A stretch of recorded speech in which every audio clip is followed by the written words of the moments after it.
So, after all the FIRESTORM gameplay excitement that's been happening in the last 24 hours, I think it's time that we take a bit more time and explain a few parts of what's going on. I got some great feedback on my first impressions video yesterday, which is great. I'm glad you guys appreciated all the information that I tried to cram in there, but I'm going to dive deeper on a few topics in this video today, so you've got a greater understanding before the launch on Monday next week. There are some areas I didn't fully explain, and now I've got some extra info from the guys at Criterion and DICE. I should be able to help you out a little bit more.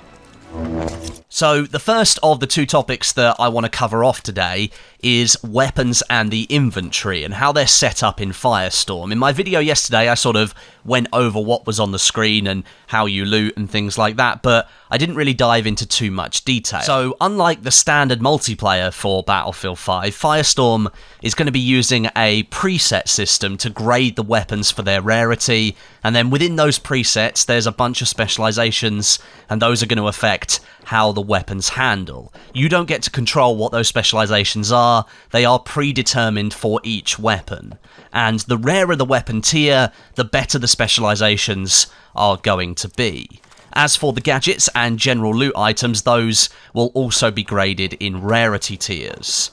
Now, as a soldier, you're going to be able to carry 2 primary weapons and 1 secondary pistol, and you can hold up to 4 different types of ammunition at once. There are 6 types of ammunition in total, so you're going to have to bear that in mind when you're carrying things around and maybe swap things around if you need to change weapons at all.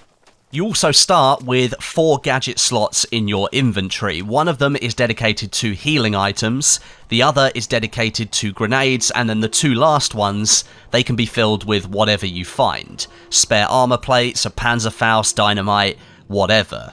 That inventory can be expanded, however, if you're able to find different backpacks, and I'll talk about those later in the video. Let's dive a little bit deeper now, starting off with those weapons. FIRESTORM is going to include 16 different primary weapons, all of them taken from the main Battlefield 5 game, and they'll be divided into 3 weapon tiers. You'll have Common Green, Rare Blue, and Epic Pink. The tiers themselves are based on the number of attachments they have and the specializations that are applied. So, as an example, the Kar98 sniper rifle, that sits in all 3 tiers. The Common is the base version. It's got no specialization upgrades or attachments at all, so you're going to be using iron sights. Whilst the Rare version, that's found with 2 specializations and a close range sight, and the Epic counterpart, that comes with 2 specializations and a mid-range scope. Now, different weapons and classes of weapon will have different attachments and specializations on them when you find them in the world. And thankfully, the team over at the Battlefield wiki page have already put together a list of all of the weapons in FIRESTORM and the specializations and scopes they have attached at different rarity levels. So, if you want to go and check that out, I've linked it down in the description for you. Listing off the weapons we get in FIRESTORM then, for submachine guns we have the MP40, the Suomi, the Sten and the Tommy gun. For the rifles we have the Gewehr 43, the M1A1 carbine, the STG-44 and the Sturmgewehr. And for sniper rifles we have the ZH-29, the Kar98K and the Lee Enfield. Machine guns comprise of the Bren, the FG42 and the MG42, and for shotguns, we have the 12G Auto and the M97. Secondary weapons are also an option in FIRESTORM. As I mentioned, they come with their own dedicated slot in the inventory, so it is worth carrying one if you manage to find one. In FIRESTORM, we have the P38, the P08, the M1911, the Liberator, that's going to be fun, and the Revolver. When it comes to weapon ammo for primaries and secondaries, those are displayed at the top of your inventory, but as I mentioned earlier, you can only carry 4 of the 6 types at any one time, so if you want to pick up a new weapon and you've already got 4 types of ammo in your inventory and that new weapon has a different type of ammo, you're going to have to do some shuffling around and some dropping of other ammo. And also, there are 10 different melee weapons included in FIRESTORM. These can be used as you would in normal multiplayer to perform a takedown on an enemy, but they can also be used in the man down state to sort of poke your enemies to death, which is quite fun to do. Moving on now, we're going to take a quick look at the gadgets and how some of those work in FIRESTORM. Like I said at the start of the video, you are going to be using an inventory system in this game, and the size of that inventory is controlled by the level of backpack that you're wearing. Small, medium, and large backpacks, they exist in the world that you can find and pick up, and they're going to increase your inventory space by 2, 4, and 6 slots respectively. When you first drop onto the map, you don't have a backpack, but you do have 4 gadget slots open for you to use.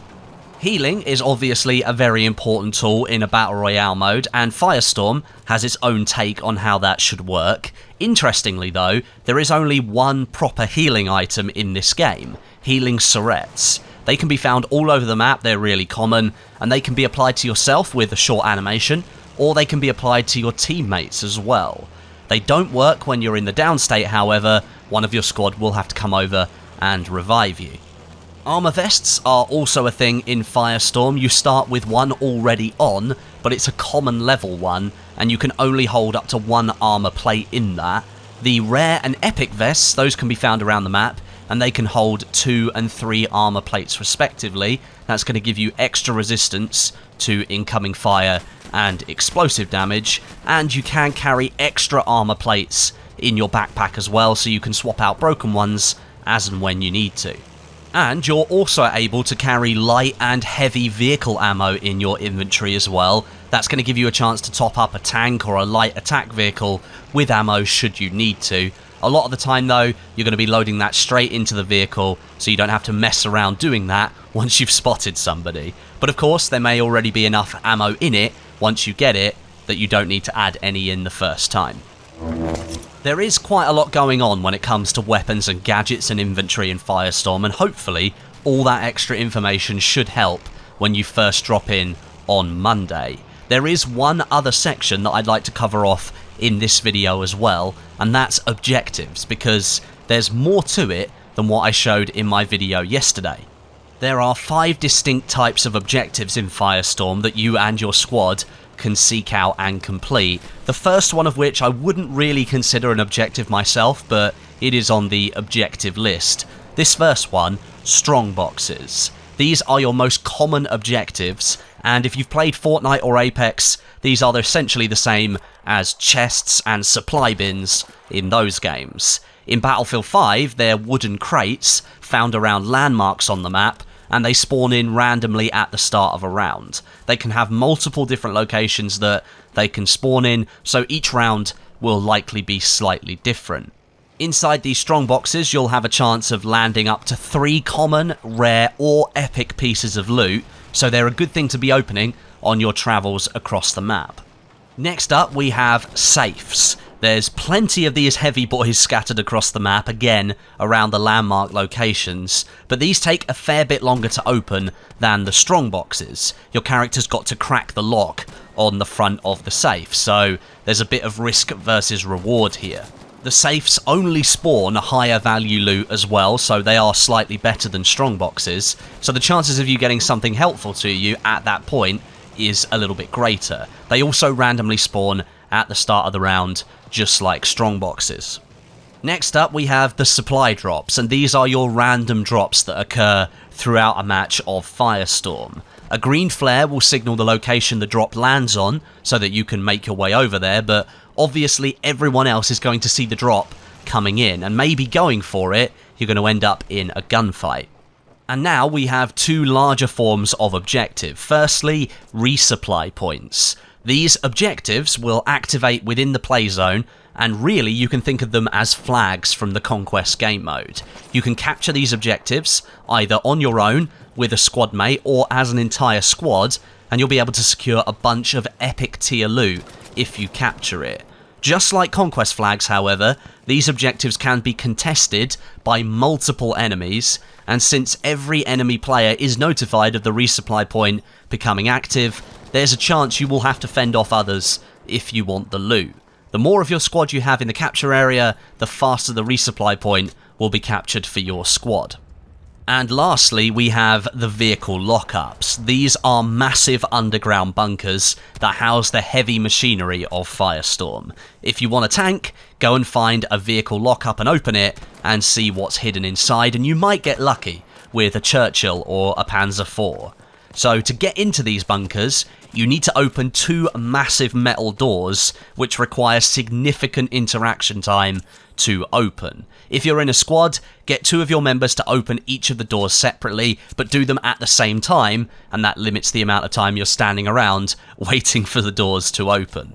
Once you do start opening the doors, however, a large siren is going to go off, and that's going to alert all enemies in the area as to what you're doing, so you're going to have to act fast. If you want to stop that siren, simply stop opening the doors, and the siren will stop for a short amount of time, but the moment you start interacting with it again, the noise will kick in again.